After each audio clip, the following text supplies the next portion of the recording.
Bonjour, c'est Gilles du site boursicoté.com. Voici l'analyse technique des principales paires de devises du marché Forex ainsi que l'analyse de l'or et du pétrole pour les matières premières. Nous sommes aujourd'hui le jeudi 13 juin 2013. Et nous commençons tout de suite par l'euro-dollar, donc l'euro-dollar qui confirme ici sa tendance haussière puisqu'après avoir marqué un contact, comme il était attendu sur la zone des 1,3376, eh bien les cours reviennent ici en consolidation.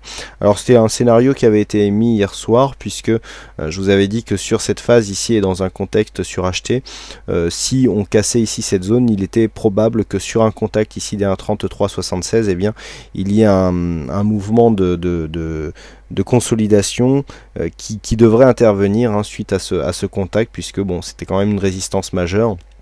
Et dans un contexte suracheté, il est normal que nous ayons ici une petite phase de consolidation. Donc la consolidation est arrivée. On est revenu tester ici au point près la zone des 1,3278. Contact avec la moyenne mobile 20 exponentielle. Donc pour l'instant, on est dans une phase de continuité. Bon, cette petite attaque ici sur le support n'est en rien gênant pour la continuité de la tendance. Là, on est sur une petite phase court terme baissière tout à fait normale. Donc pour l'instant, on est vraiment dans une continuité de tendance avec un nouveau plus haut inscrit en séance, donc un euro-dollar qui reste orienté à la hausse avec une phase d'invalidation ici sous 1,3264. Sur le câble, la configuration ressemble pas mal à ce que nous avons sur l'euro-dollar, donc la paire livre sterling dollar américain qui vient ici marquer un presque contact sur cette zone majeure ici des 1,5744 avant de redescendre. On est là aussi dans une phase de continuité. Pas grand chose de plus à dire que ce qui n'a été dit sur la précédente analyse, à part que nous actons ici une cassure un peu plus franche de cette zone des 1,5680, précédente zone de point haut ici de cette tendance court terme. Donc là on inscrit un nouveau point haut, légère exagération ici sur la bolle supérieure, donc qui confirme la dynamique haussière actuelle du câble, avec ici un niveau d'invalidation de cette tendance qui se situe sous les 1,5480.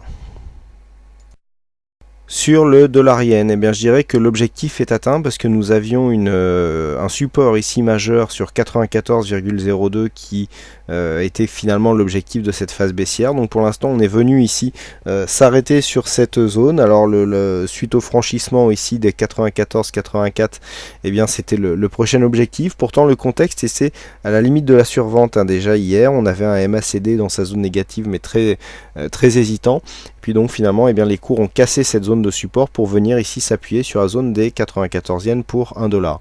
Donc du point de vue du fond de tendance, nous sommes toujours ici dans une tendance baissière. Ça commence à faire beaucoup sur la tendance. On était parti ici, au-delà on était à 103,80 quasiment. On se retrouve ici quasiment sous les 94. Donc on a presque perdu ici 1000 pips sur cette phase de baisse. C'est assez énorme puisque nous sommes ici le mi-mai, au 22 mai, et puis on se retrouve moins d'un mois après avec 10 yens perdus. Donc c'est assez rapide comme baisse. On avait eu une hausse avant qui était assez rapide aussi, mais un peu moins. Donc là le fait que l'on revienne ici sur cette zone est assez embêtant du point de vue de la tendance, puisqu'on a cassé ici une zone de point bas significative. Alors je vous avais indiqué ici qu'en cas de cassure, on avait un potentiel ici de quasiment 7 yens. Alors là par rapport aux 97, eh bien, on en a déjà fait 3. Donc on pourrait revenir ici sur la zone des 91-92 yens pour 1 dollar sur un objectif ici de anse avec tasse inversée, puisque nous avons cassé ici la ligne d'eau qui se situe à 97, et donc avec une amplitude quasiment de 7 yens pour 1 dollar, et bien l'objectif se situe sous les 92. Donc pour l'instant, eh bien c'est bien parti. Alors il y a une zone ici qu'il ne faudrait pas casser, c'est ici cette zone des 92,62. On va passer dans une unité de temps un peu plus longue pour voir à quoi correspond cette zone. Voilà, donc là on la retrouve ici, 92,62. Vous voyez que c'était le dernier point bas significatif ici. Alors nous avions celui-là, celui que je viens de vous décrire, donc qui décrit donc une anse avec tasse inversée. Le fait que l'on casse ici peut nous ramener potentiellement sur cette zone ici de point bas, donc entre 91 et 92. Donc ici sur ce même support. En vue journalière, bon, j'ai pas retracé tous les supports. Donc on voit que déjà en cassant cette zone, on casse la dynamique haussière ici, moyen long terme, on part de très bas, hein. On était à 77 en fin d'année dernière au niveau du mois d'octobre. Le fait que l'on soit monté ici jusqu'au point haut des 103, entre 103 et 104, et que l'on redescende d'une manière aussi rapide, eh bien, peut nous provoquer un retournement qui aurait du potentiel, hein, du fait ici de cette forte hausse. Si l'on trace ici les retracements de Fibonacci, donc sur cette vue journalière, eh bien nous avons quand même quelque chose d'assez conséquent. Voilà, donc si je trouve mon Fibonacci, donc si on trace ici sur cette zone de point bas et que là on arrive, eh bien on est en train d'arriver sur le 38,2, et ce que nous pouvons voir, c'est que si on casse, eh bien on a un objectif ici sur les 50 qui correspond peu ou prou à l'objectif de la hanse avec tasse inversée. Donc c'est un objectif tout à fait atteignable. Donc attention ici à ne pas trop casser ici cette zone, puisque on a des objectifs ici qui seraient assez bas. Donc sur la vue en 4 heures, qu'est-ce que ça donne? Ça donne que si nous cassons ici cette zone des 94, qui reste donc une zone de support majeur, eh bien les objectifs sont beaucoup plus bas, et donc on entretiendrait ici cette dynamique baissière qui est quasiment discontinue depuis l'inscription de cette zone de point haut ici. On n'a quasiment plus eu de contact avec la bolle sup, hein. Je rappelle que les bolles sont des bons repères, hein, pour savoir si l'on est en tendance baissière ou haussière, et à part ce petit contact ici, eh bien depuis la baisse est assez continue et donc assez régulière. Donc attention à cette zone ici des 94, on pourrait retrouver un biais haussier. Pour cela, il faudrait dans un premier temps casser à la hausse d'une manière assez dynamique la zone des 95,66, et puis le dernier point haut significatif, bon à part ce point haut intermédiaire ici à 97,06, se situe à 99,30 yens pour 1 dollar. Nous passons aux matières premières avec l'or. Donc l'or qui commençait ici à impulser un mouvement baissier qui est en train de s'invalider, hein, puisqu'après ici avoir marqué un point de contact sur cette zone des 1366, eh bien les cours remontent ici, marquer un contact avec la bande de Bollinger supérieure, mais sans s'appuyer ici sur la moyenne mobile 20 suite à ce contact. Donc là on s'achemine vers une continuité de tendance légèrement baissière. Donc si cette zone de point haut ici est à considérer comme une zone de point haut significative, alors on a quasiment un double top ici sur cette phase. L'objectif ici se situe approximativement sur les 1375 dollars l'once. Donc on est ici quelque part sur une zone de légère baisse, hein, puisque nous avons ici cette zone de point haut significative juste avant celle-ci, pardon.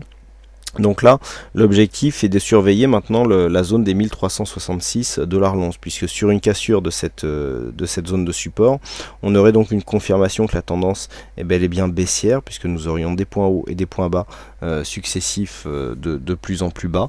Mais pour l'instant, on est dans une dynamique relativement faible, hein. Donc pour l'instant, les points ici à surveiller sont 1366 dollars l'once à la baisse et 1395,16 à la hausse, avec une confirmation ici et une possible accélération sur un dépassement des 1400 dollars l'once.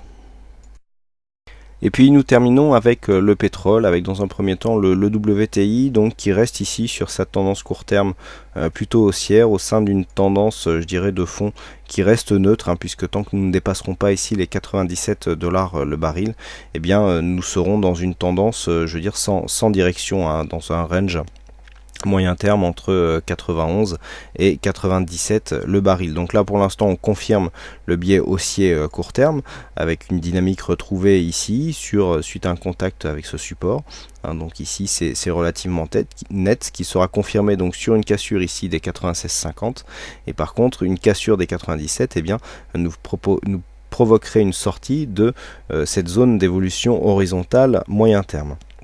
Sur le Brent, donc nous avons une configuration légèrement moins dynamique, alors qui vient ici s'inscrire dans une continuité de mouvement haussier, mais qui est poussif, hein, puisque nous avons ici, suite à ce contact, un contact relativement appuyé ici sur la bolle inférieure, retour sur la moyenne mobile 20 exponentielle. Si les cours venaient à se retourner à la baisse ici pour recasser cette zone de point bas des 101,80, eh bien nous aurions un objectif à 100 dollars le baril. Voilà ce que l'on peut dire sur ces analyses techniques Forex et matières premières. Il ne me reste plus qu'à vous souhaiter à toutes et à tous une bonne soirée. Bonne chance dans vos prochains trades et on se retrouve dès demain pour d'autres analyses techniques en vidéo. Bonsoir à tous.